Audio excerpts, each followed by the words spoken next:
no en la vida de nuestro Señor Jesucristo. Y ese es el modelo del cual cada uno de nosotros se tiene que arraigar, abrazar, porque debemos seguir el modelo de lo que nuestro Señor Jesucristo hizo en esta tierra. ¿Y por qué debemos seguir esta idea? ¿Por qué debemos seguir con esta convicción? ¿Por qué tenemos que seguir con este mandato? Porque dice que allá afuera están los que están oprimidos por el diablo. Así que ahí vemos una gran responsabilidad de parte de la iglesia, es decir, de parte de cada uno de nosotros como cristianos. Y ahora viene la recomendación que el Señor les da, porque no solamente el Señor Jesucristo terminó con esa misión durante su estadía en esta tierra, sino que Él empieza a delegar las responsabilidades en los discípulos hasta la iglesia de hoy. Y fíjate lo que dice, y nosotros, dicen los discípulos, fuimos testigos de todas las cosas que Jesús hizo en la tierra, en Judea, en Jerusalén, a quien mataron colgándole en un madero. Pero ¿saben qué? Dicen los discípulos, a este Dios levantó el tercer día y se manifestó al mundo, se dio a conocer al mundo. Dice, no a todo el pueblo, sino a los testigos. No a todo el mundo el Señor se manifiesta simplemente, sino a los testigos. ¿Para qué? Para que puedan cumplir la función específica que Dios ha determinado de ir, de predicar el Evangelio y de hacer discípulos. Y este es un privilegio de la iglesia que no lo tienen los ángeles. Este es un privilegio de la iglesia que no lo tienen las personas más famosas de esta tierra, ni las personas más influyentes de esta tierra. Esta es una tarea y una misión que nos corresponde desempeñar a cada uno conforme a lo que Dios ha establecido. Este es un privilegio no para todo el mundo, sino para los testigos, que Dios había ordenado de antemano. Nosotros, dice a nosotros, que comimos y bebimos con Él, y que después resucitó de los muertos y nos mandó ¿a qué?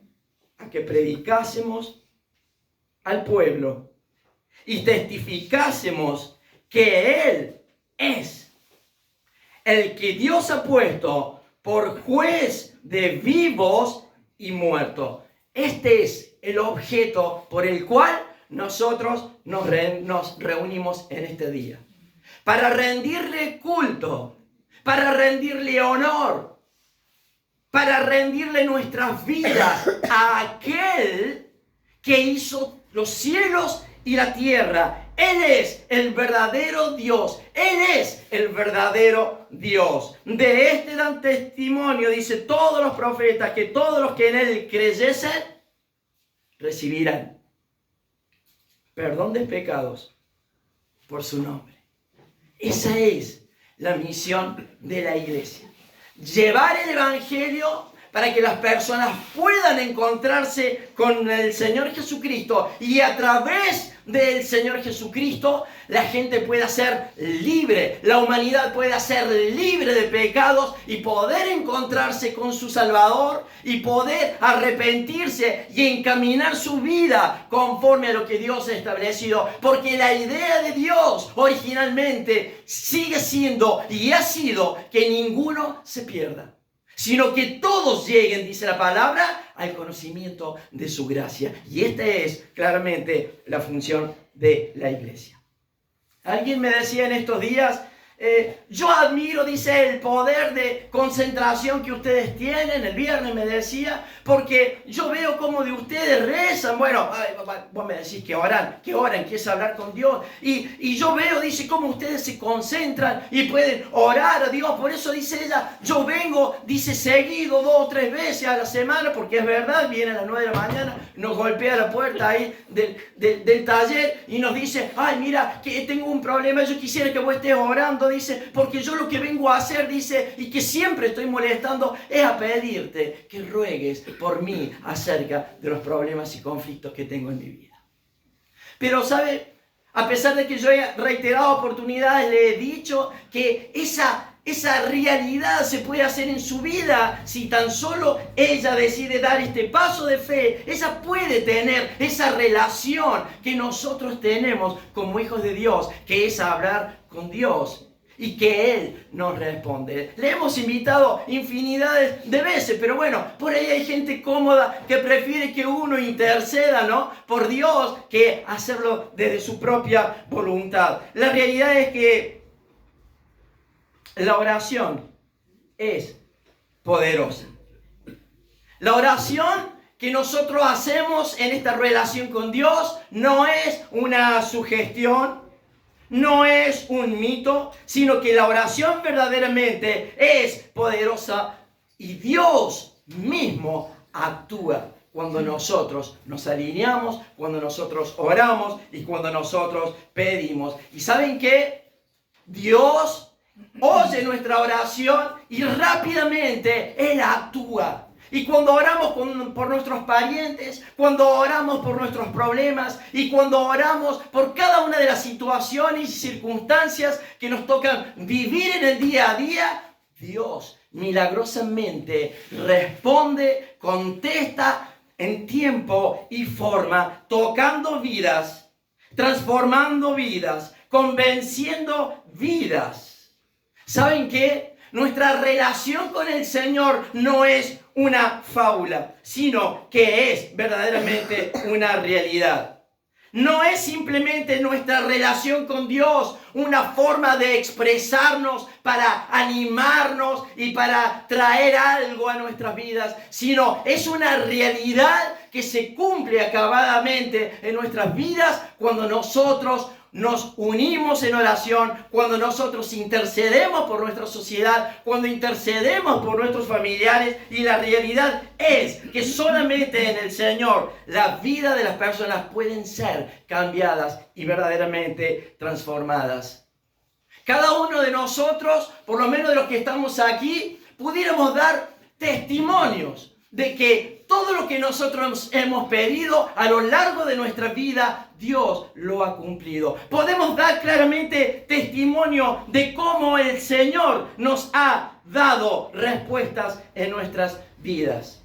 Yo tengo claramente la fe y la certeza de que la palabra de Dios, cuando nosotros oramos, nunca volverá vacía, porque Él ha dado testimonio de su verdad sobre la vida individual de cada uno. Hace más de 20 años que venimos orando por ciertos parientes, y nos hemos encontrado en estos días con mi cuñado, que yo la última vez que lo vi fue cuando él se casó. Ni siquiera conocía a su hijita, solamente por foto. Su esposa está embarazada y la excusa fue que él tenía un problema en el auto de la esposa, y bueno, y ahí empezó, y me encantó lo que planteó las últimas horas en las que estuvimos cuando vino a buscar el auto. Él me decía: yo tengo en mi vida y cargo con una situación, cargo con un problema de lo cual, me dijo él, me ha hecho tanto daño.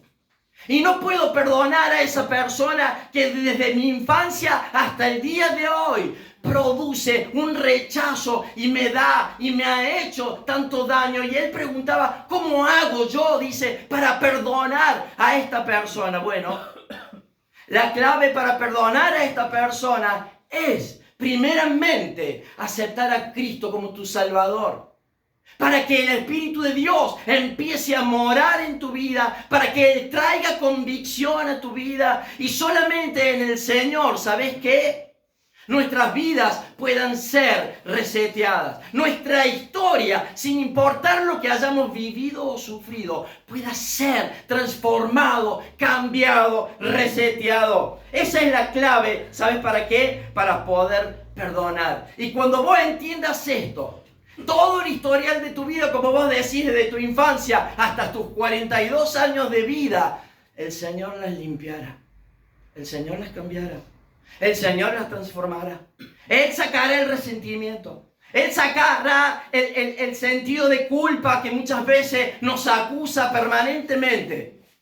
Él cambiará toda tu vida. Y ¿sabes qué? En ese momento, esa mochila imposible de llevar, en tus 42 años de vida, podrás disfrutar de lo que significa descansar en el Señor. Esta es la clave de lo que el Señor determina. ¿Y sabes qué? Es nuestra responsabilidad llevar la palabra de Dios y el Evangelio de Cristo.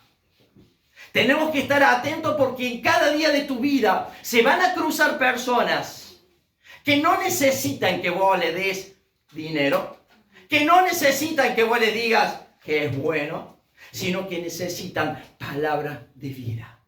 Hay personas en este mundo que están agonizando, desesperados por una palabra que pueda cambiar la historia de sus vidas. ¿Y sabes qué? Dios te necesita en el lugar en donde estás, te necesita preparadito y con plena disposición para cumplir la voluntad de Dios. Lo hizo el Señor Jesucristo, los hicieron los apóstoles y es hora de que la iglesia entienda este principio. El libro de los Hechos no se ha cerrado, hermano. El libro de los Hechos sigue, por así decirlo, escribiéndose con cada acción de nuestras vidas. Porque cuando nosotros oramos, verdaderamente Dios se mueve a misericordia y empieza a cambiar. Y mientras veía a su nena que recién la conocía, que tiene 2 añitos, yo decía, qué tremendo. Porque el solo hecho de haber estado orando, el solo hecho de que Dios acomodara las cosas para tener esta familia sentada en nuestro hogar, el solo hecho de abrir la boca a pedido de Él, en el nombre de nuestro Señor Jesucristo, la historia de esa niña de 2 años y del que viene en camino no va a sufrir las consecuencias de los errores o de las tragedias que a veces vivimos con nuestros padres o que a veces fabricamos nosotros por nuestros propios medios. Qué tremenda, hermano, la importancia de vivir la propuesta de Dios. Por eso fue que los discípulos fueron testigos de los hechos históricos más relevantes de la historia de la humanidad, en donde Cristo murió, en donde Cristo resucitó y es verdaderamente la base de nuestra fe. Es la base de nuestra cristiandad, casi digo de nuestra Cristina. Sí, es la base también de Cristina, pero también es la base de cada uno de nosotros, es la base cristiana. Por eso estamos aquí en estos días. Por eso el llamado inminente a testificar, como dice el verso 43, que todo dice el verso 43, los que en Él crean recibirán perdón de pecado por su nombre. No hay otro camino. No hay una alternativa posible.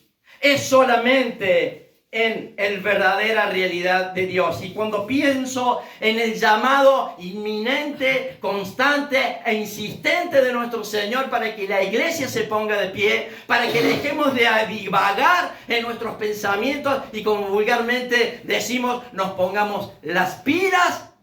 En ese llamado inminente no puedo dejar de pensar en tantos, pero me viene a la memoria el apóstol Pablo. El apóstol Pablo, un perseguidor de la iglesia,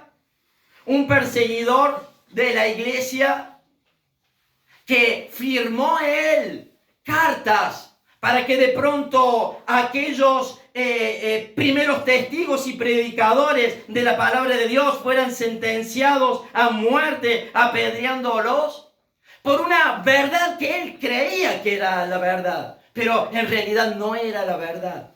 Un hombre violento, un hombre duro. De pronto se acuerda la historia, él yendo a Damasco, ahí se encuentra con una luz que resplandeció su vida, que lo tiró de su caballo y ahí todo asustado, preocupado, tembloroso, escucha la voz de Dios diciéndole, Saulo, ¿qué estás haciendo? ¿Pero quién eres, Señor? Y el Señor le dice, quien tú persigues soy yo, Jesús. Yo te voy a dar directivas, le dice. Vas a ir a una casa y en esa casa vas a recibir lo que tengo preparado. Dice que en aquel momento él quedó ciego, pero siguió las directivas porque no le quedaba otra alternativa.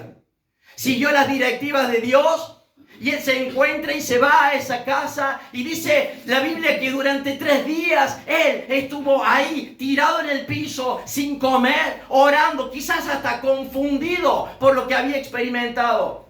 Y el Señor Jesús le habla a Ananías y le dice: Ananías, tenés que ir a la casa de fulano porque te vas a encontrar con un hombre que se llama Saulo. Y Ananías reacciona y le dice: ¿a quién? Te vas a encontrar con Saulo y vas a llevarle el mensaje que tengo. Y Ananías le dice: pero Señor, él es el perseguidor de la iglesia. Él tiene cartas, él tiene autoridad aún en este pueblo para condenarnos, para liquidarnos, para asesinarnos por tu gracia, por tu nombre, por proclamar tu nombre. Él tiene autoridad. Ha sido el que viene asesinando y persiguiendo y buscando a la iglesia. Pero el Señor le dice: simplemente vos tienes que ir como un enviado de Dios, como obediente al llamado de Dios. Tienes que ir porque vas a poner las manos sobre él y le dirás lo que yo tengo para decirte. Pero Señor, ¿a vos te parece? ¿No habrá una equivocación? El Señor le tiene que decir: no hay ninguna equivocación, porque Él va a ser el instrumento encargado de llevar mi palabra a los pueblos, a las naciones, a los reyes, para que el verdadero evangelio de Cristo corra como ríos, transformando y cambiando la historia de la humanidad. Y ahí va Ananías, obediente al Señor, y le dice: Saulo, vengo en el nombre del Señor. Y le dice: mira, yo voy a orar por vos, porque Dios tiene verdaderamente grandes planes para tu vida. Dios te enviará como testigo a las naciones y a los reyes. Vas a sufrir las consecuencias de lo que representa ser un hijo de Dios parado en esta tierra, proclamando el evangelio de Cristo. Pero Dios va a acompañarte en cada decisión, en cada situación que vos decidas. El Señor estará acompañándote. ¿Sabes qué? Y la realidad es que nadie podrá negar el evangelio de Cristo. Te podrán cortar la cabeza, pero nadie podrá negar el evangelio y la realidad de lo que Cristo tiene y de lo que Cristo diseñó. Y él empieza a testificar.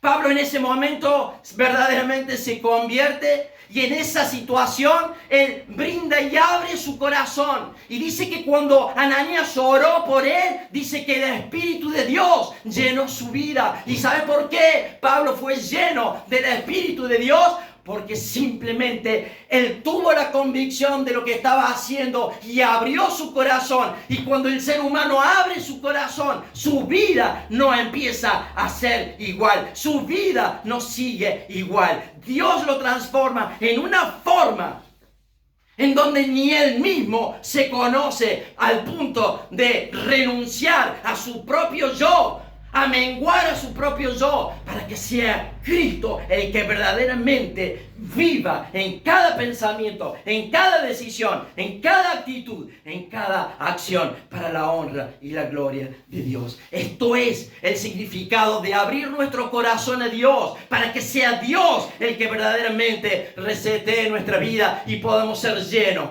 Cuando nosotros abrimos o entreabrimos nuestro corazón, el Señor no actúa como Él quisiera. Entonces ahí andamos entre lo gris y lo blanco, entre lo gris y lo oscuro. La clave seguirá siendo abrir nuestro corazón para que verdaderamente el Espíritu de Dios llene nuestras vidas sean transformadas, y para que el mundo se asombre y pueda ver que verdaderamente hay un cambio en lo natural de nuestras vidas.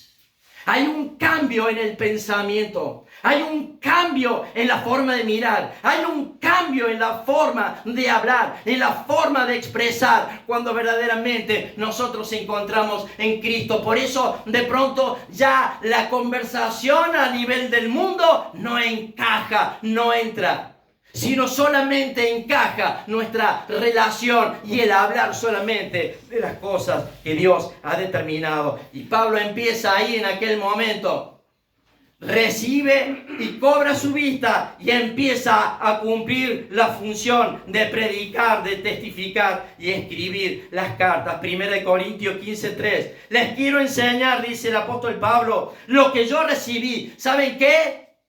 ¿Qué recibió? Que Cristo murió, dice, por nuestros pecados, conforme a la Escritura, que murió y resucitó el tercer día. Y se le apareció a Cefas, y después a los 12, y después a más de 500 hermanos a la vez, de los cuales muchos viven, otros ya han partido. Apareció a Jacobo y también a todos los apóstoles. Pero también, dice él, se le apareció al último de todos, como un abortivo. Me apareció a mí. ¡Qué extrema humildad de parte de Pablo!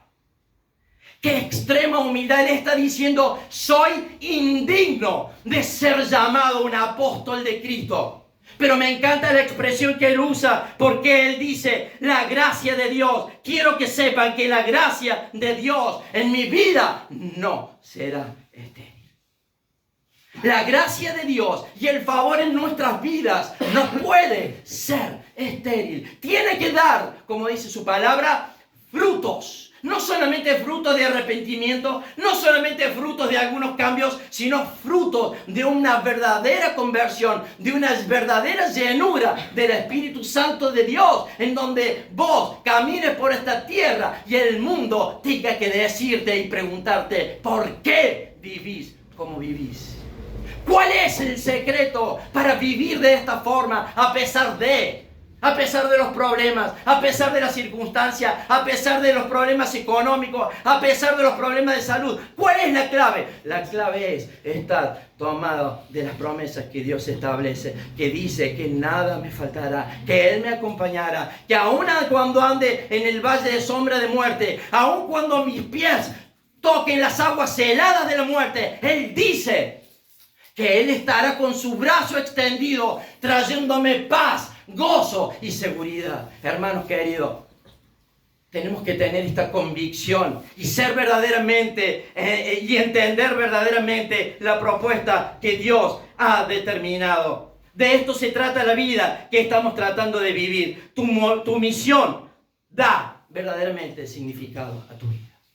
La misión de llevar el Evangelio es verdaderamente lo que da significado a tu vida. Si no cumplimos con esto, nuestra vida no tiene significado. Si no cumplimos con la realidad de Dios, nuestra vida es estéril y somos unos más dando vueltas por esta tierra tratando de todo lo que hagas para el nombre del Señor. Quizás nunca haya una placa de bronce con tu nombre en algún lugar público, pero quédate tranquilo que el Señor lo tiene perfectamente anotado. De Maradona no habla nadie. De Kirchner ya no habla nadie. De los hombres más fluyentes, de Amelita Fortabat, una de las mujeres más ricas de este país, no, nadie habla. Pero sí quedará registrado en los libros de Dios lo que hiciste para su honra y para su gloria. Cuando abriste la boca junto a una persona que lo único que anhelaba era quitarse la vida, en donde no había esperanza, y pudiste llevar el Evangelio de Cristo, y esa familia fue liberada de la opresión, como leímos recién, de la opresión del diablo, de las fauces del diablo. Mirá la responsabilidad de la cual Dios nos ha encomendado. El mejor uso de la vida, supo decir a alguien, es emplearla en algo que sobreviva. Ese es el mejor uso de la vida, emplearla en algo que sobreviva. La verdad es que solamente el reino de Dios perdurará por la eternidad. Nada de lo que consigas, nada de tus logros, nada de tus empeños, nada de lo que vos puedas adquirir en esta vida podrá darte lo que te da el Señor cuando vivís bajo la cobertura de Él, cuando sos atento al llamado, cuando sos atento y perceptible a la voz de Dios. Todo lo que podamos vivir en esta vida finalmente, ¿sabes qué? Desaparecerá. Hermano, no estamos persiguiendo una filosofía o un mito. Estás verdaderamente persiguiendo lo que los apóstoles vieron, lo que los apóstoles testificaron, lo que los apóstoles vivieron y lucharon y predicaron hasta el punto de dar su vida por la causa de Cristo. Esto es lo que estamos verdaderamente persiguiendo. Alguien me decía no hace mucho tiempo, pero lo de ustedes con eso de la religión, ¿no será un fanatismo? Porque hay gente que es fanática del fútbol. Hay otra gente que es fanática del automovilismo. Y lo de ustedes no será una cuestión de fanáticos. Bueno, la verdad que más que fanáticos, simplemente tenemos la convicción de lo que representa ser un hijo de Dios parado en esta tierra. Yo estoy seguro de lo que hago y estoy seguro de quién creo. La pregunta sería, ¿será posible que a lo largo de la historia alguien luche tanto, sufra tanto por un fanatismo o por un mito? ¿Será posible que desde la antigüedad, desde los profetas, aún hasta días de hoy, hasta el día de hoy, hay gente que muere por la causa de Cristo, por pregonar el Evangelio de Cristo, sabiendo que van a ir a un lugar en donde lo más probable es que ni siquiera regresen de ese hogar porque están dispuestos a dar la vida por la palabra de Dios? ¿Será posible que a lo largo de la historia una persona o personas o familias enteras sufran tanto por un fanatismo o un mito? ¿O será que hay una verdad que caló el alma, el cuerpo, la mente, el corazón y la razón? ¿Cuál será la verdad? ¿Sabéis cuál es la verdad? La verdad es que el Evangelio de Cristo, la realidad es que la verdad de Cristo caló el alma, caló nuestra alma, nuestro cuerpo, nuestra mente y nuestro corazón y nuestra razón, que ¿sabes qué? Nos mueve a decir no importa lo que el mundo diga. Los 8.000 millones de personas que viven en esta tierra podrán ponerse en contra tuya, pero ¿sabes qué? La realidad es que no nos importa. ¿Sabes por qué? Porque vamos a pregonar de que Cristo Jesús es el único que puede transformar, cambiar las vidas y perdonar nuestros pecados y disfrutar de la eternidad por el cual Dios diseñó la vida del ser humano. Amén. Dios diseñó la vida del ser humano para la eternidad, no para 70 años, 80 o 90 años de vida. Ahora la pregunta es, ¿cuál es verdaderamente la verdad? Bueno, la verdad es que dice el Señor que Él es el camino, Él es la verdad y Él es la vida. Y como muchas veces hemos dicho, nadie en esta tierra se atrevió a decir, el Papa no se puede atrever a decir, yo soy el camino, la verdad y la vida. Solamente lo hizo Jesús. No lo pudo decir Mahoma. De hecho, estando en el lecho de muerte, a sus discípulos le dijo, busquen la verdad. ¿Sabes qué significaba eso? Que él no tenía la verdad. Pero Cristo Jesús tiene la verdad. Y es esa lo que nosotros seguimos. Y es esa la convicción de la cual nos arraigamos y nos aferramos. La única verdad es que solamente Jesús transforma, regenera, sana heridas del alma, del corazón. Ninguna otra cosa que persiga el hombre puede dar lo que nuestro Señor Jesucristo es capaz de dar. Cualquier otro camino, cualquier otra alternativa, cualquier otro desvío de la realidad de Dios termina simplemente en muerte. Por eso Proverbio es muy clarito, dice, hay caminos que al hombre le parecen que van por el camino correcto. Hay caminos que le parecen al hombre derecho, pero termina diciendo ese versículo, pero el final es muerte. El final es muerte, no solamente física, sino es muerte eterna. Fíjate la importancia verdaderamente de vivir el Evangelio de Cristo. Y vamos concluyendo con seguridad de Corintios 5:17. ¿Usted va entendiendo lo que vamos compartiendo, hermanos? Si usted me dice amén, amén, yo creo que usted está entendiendo. Y si usted está entendiendo lo que estamos diciendo, ¿sabe qué? Es tiempo de darle una hoja en blanco a Dios, firmada con tu nombre al final. Para que sea el Señor, ¿sabes qué? Para que sea el Señor el que escriba los detalles de tu vida. Firmarle un papel ahí en blanco al Señor con tu nombre y decirle: Señor, a partir de ahora yo quiero que llenes esa hoja en blanco con todos los detalles que vos tenés para mi vida. Todo lo que yo escribí, porque a veces somos artífices de nuestra propia Biblia. Todo lo que yo escribí, Señor, bórralo. Todo lo que tiene que ver con el historial de mi pasado que todavía no puedo superarlo, Señor, bórralo. Todo aquello que todavía sigue incomodándome y quitándome la paz y generándome inseguridades y pensamientos que deberían estar en otra cosa, Señor, bórralos. Borralos y escribí solamente los detalles que vos has decidido para mi vida. Y vamos concluyendo con 2 Corintios 5:17. Si entendiste esto, ¿sabes qué? Si entendiste esto, fíjate lo que dice el Señor: de modo que si alguno entendió, de modo que si alguno ahora está en Cristo, ¿sabes qué? Nueva criatura es. Hay una nueva naturaleza, una nueva identidad. ¿Te das cuenta? No puedes seguir siendo el mismo y mostrando tu documento.